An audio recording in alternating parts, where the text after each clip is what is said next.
आजूबाजूच्या 20 गावात झाले नसेल असे थाटामाटात फकीराचे लग्न झाले.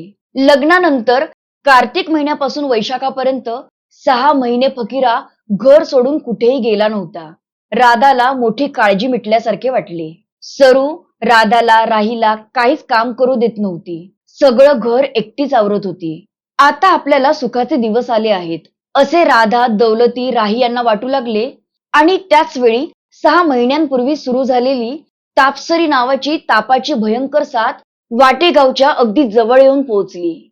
या साथीत गावाच्या गावं, घराच्या घर बसल्याच्या गोष्टी लोक एकमेकांना सांगत होते. गावात साथ पसरताच भरला संसार जिथल्या तिथे टाकून लोक सैरावैरा पळत होते. 100त फक्त 10 माणसे कशीबशी वाचत होती.